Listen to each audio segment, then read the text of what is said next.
जो लोग कुवैत में कमाना चाहते हैं, आना चाहते हैं, तो कुवैत के अंदर की ताज़ा लेटेस्ट हालात अपडेट अभी कैसे हैं, किस टाइप से कंपनी का, खादम का, बाहर का, दुकान का, किस टाइप से, कौन सा इकामा किस टाइप से रहेगा, तो न्यूज़ आखिर तक ज़रूर देखें।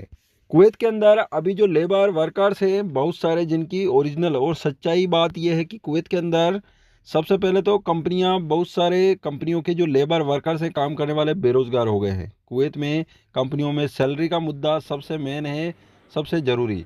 कई कंपनियां लेबर को ट्रांसफ़र के लिए कह रही कि भाई एकमा ट्रांसफ़र करो, और नए लेबर वर्कर्स आते जा रहे हैं कंपनियों में, क्योंकि पहले से जो लेबर वर्कर्स हैं उनकी सैलरियाँ ज़्यादा है, तो कम पैसे में, कम दिनार में, मंथली सैलरी के हिसाब से नए लेबर वर्कर्स आते जा रहे हैं।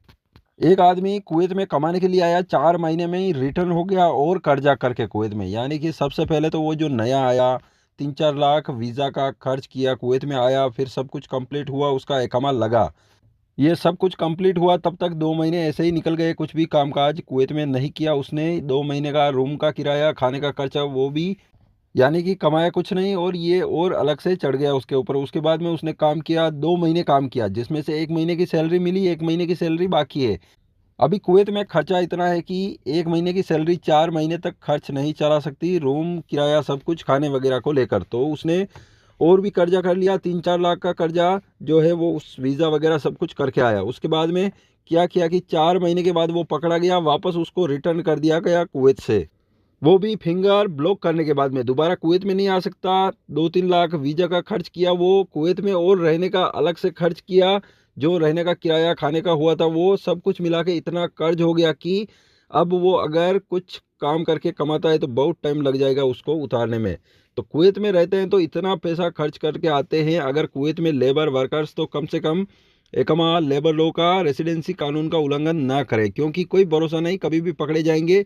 चेकिंग तफ्तीश काफ़ी तेज है कुवैत में, इसीलिए अगर खादम है तो जिस कुवैती का इकामा है उसी कुवैती के घर पे काम करें, कुवैती से कांटेक्ट बना के रखें। अगर बाहर कहीं काम करते हैं तो कुवैती पर अगर ट्रस्ट वाला है, छुड़ा सकता है, तो ही बाहर काम करें। और किसी कंपनी का इकामा है, कंपनी में आते हैं काम करने के लिए, तो उसी कंपनी में काम करें। अगर बाहर कहीं काम करते हैं जॉब के अंदर और उस कंपनी का इकामा नहीं है, तो जॉब से बाहर कम निकलें।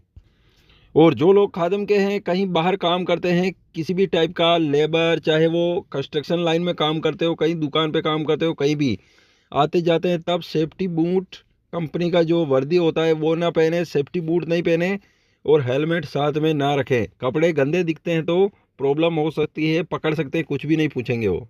क्योंकि अभी प्रेजेंट में कुवैत के हालात ऐसे हैं कि अभी जो जैसे मिल रहा है, थोड़ा ही शक हो रहा है कि ये बाहर काम करते हैं, तो पकड़ के तुरंत आगे ले जाया जा रहा है कागजात कंप्लीट करने के लिए, और उनकी फाइलें तैयार करने के बाद, फिंगर ब्लॉक करने के बाद उनको डिपोर्ट करते हैं कुवैत से, ताकि दोबारा ना आ सकें। तो इस टाइप की गलतियां करने से बचें। कुवैत में कुछ भी काम करते हैं तो संभल के, सतर्क रह के करें। खासकर लेबर लॉ, इकामा कानून, रेसिडेंसी कानून का उल्लंघन करने से बचें। चैनल को सब्सक्राइब जरूर करें ताकि कुवैत की आने वाली खबरें मिस ना हो।